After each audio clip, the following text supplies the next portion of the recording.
Lehenago esan bezala, erreportaje bat ikusiko dugu zertaz eta kartzelan egiten den literaturaz.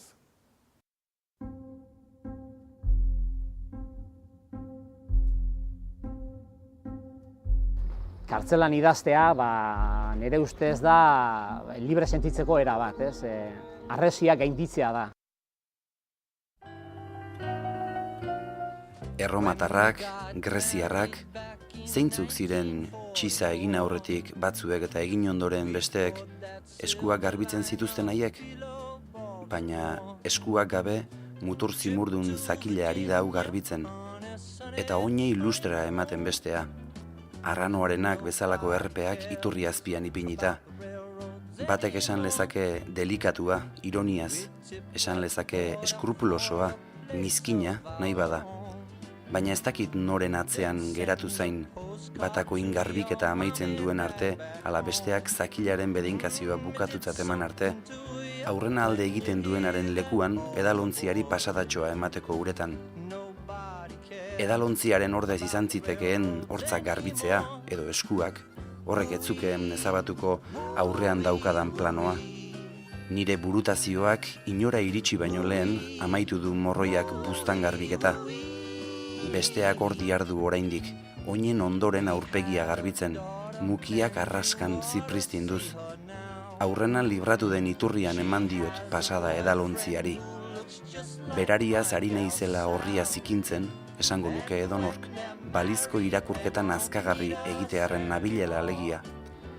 Alderantzizkoa da ordea kontua, errealitatea beti baitoa edozein fikzio baino harago.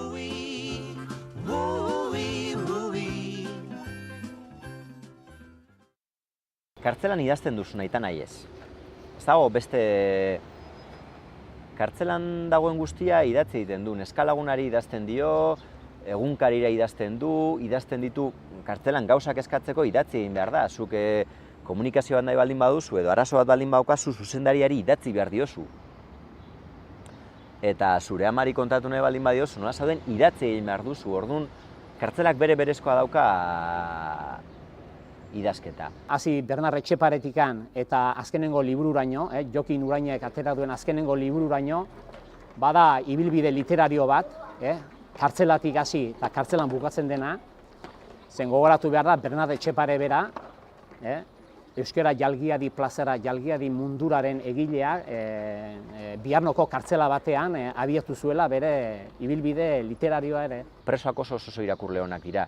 Txalapartan daukagun feedbackik handiena iaia presona da, irakurtze dutelako, asnartze dutelako eta idazten dizutelako. Eta denbora daukatelako irakurtzeko gauza batzuk, beti referentziak erabiltze ditugu, Dante hau bestea, baina askotan ez dugu irakurtzen. Nik klasiko asko, ez dakit, bai, Dante, Divina Komedia, nik institutuan ez nuen irakurri eta gerora ez, bihar gauean ez naiz hasiko la Divina Komedia irakurtzen. Baina kartzelan bai, denbora ezberdina dalako. Eta esperientzia hori nik esango nuke preso guztiek edo gehienik daukate. Orduan, nolabait bien aipatzen nuen idazketaren eta irakurketaren ekuazio horrek eramaten du horretara, bai, sormenara erabatean edo bestean.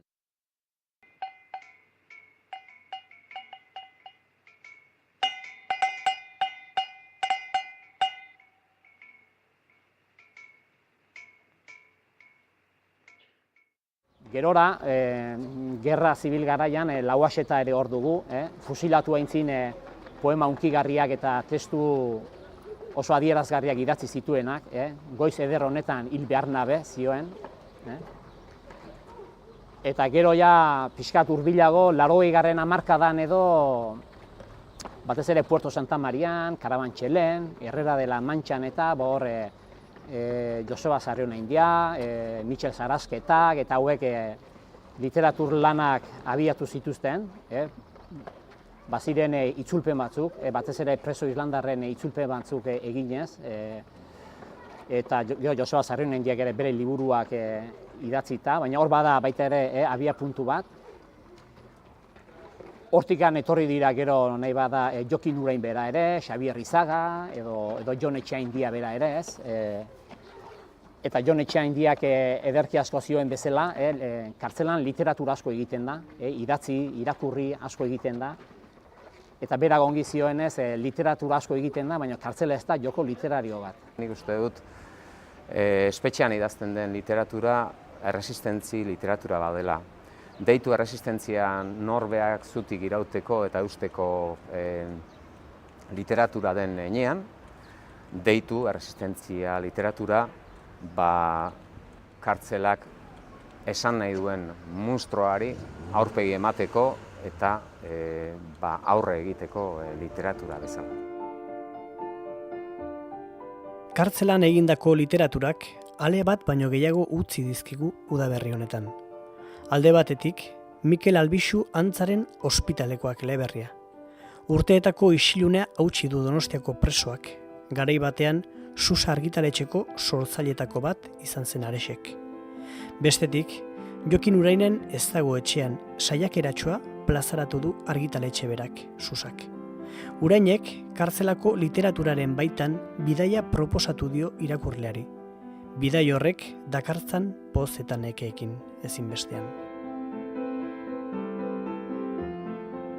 Jokin Urainek argitaratu duen bosgarren liburua da hau. Horrenbestez, ni dakidala behin obrarik zabalena duen euskal idazle presoa bada alde batetik, eta bestetik 24 urte preso daramatzanez baita ere kartzelan eskarmentu luzeen duen euskal idazlea aldi berean. Urain neurri baten ari zaigula esaten, memorian bildu ez diren hauek ondare hau guztia guk jasotzen ez badugu, beti erekoan galduko zaigu ahazmenaren putzuan, ezta?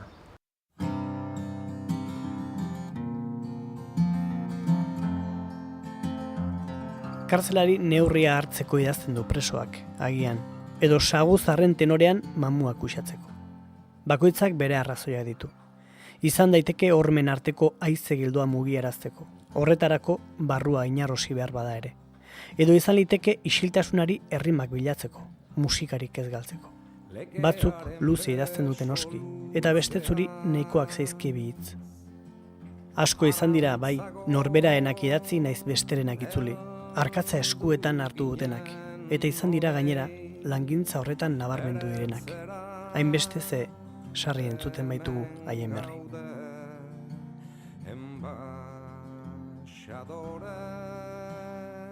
Zailtasunak medioak bera jartzen ditu, ezta?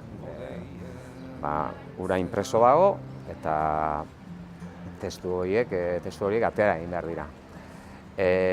Baina hori ez da handiena, testu horiek mamitzeko, hemen ikerketa lan sendoa dago, iturri askotatik edan beharra dago, eta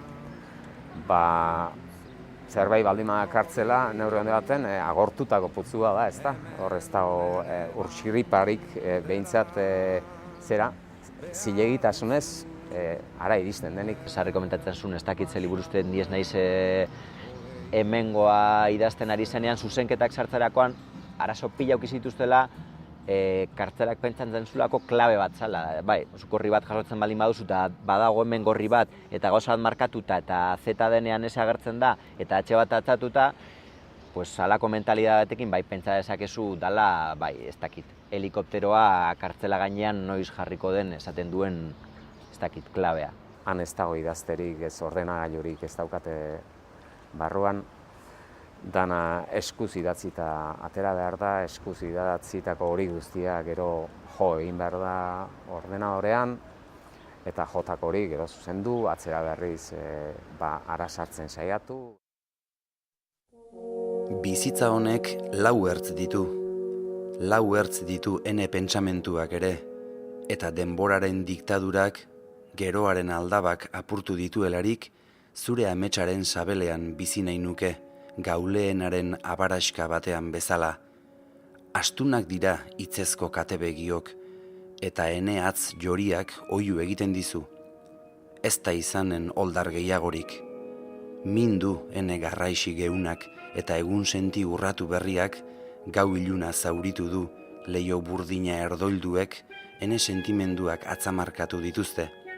Eta jada, ez gara atzo bezalakoak.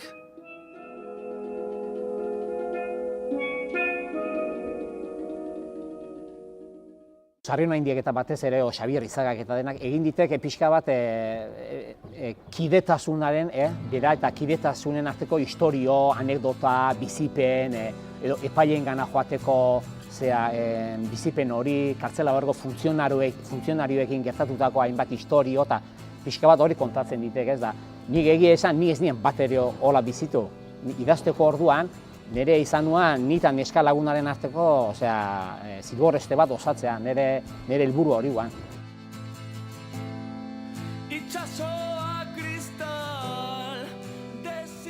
Ikusten duzularik badela zerbait egiteko edo bildumatxo bat edo egiten aldela, hori, ni neuk adibidez, beti erraten dut, sorte handi bat izan dela Jose Luis Otamendi hurbilean edukitzea, editore baino lagun bezala lehenagotik ezagutzen nuen, eta izan da konfiantzazko harreman baten bitartez, berarekin harremanetan jarri nintzen, eta Inigo Aramarrirekin, biekin batez ere, eta harreman horren bitartez, beraiek animatu ninduten, bide horretatik segitzeko, eta harreman horren bitartez, azkenean lortu zen edo erdietsi zen liburu baten egitasmoa eta liburu bat egitea. Presoa geruza bat da, baina presoaren geruzaren azpian konturatzen ez baldin bagara ere askotan gizakia dago, eta nolabait gizaki hori ari da aldarri egiten bere ahotsa biluztuz, edo bere barruko ahots hortatikan oihuka ari da, deika ari zaigu.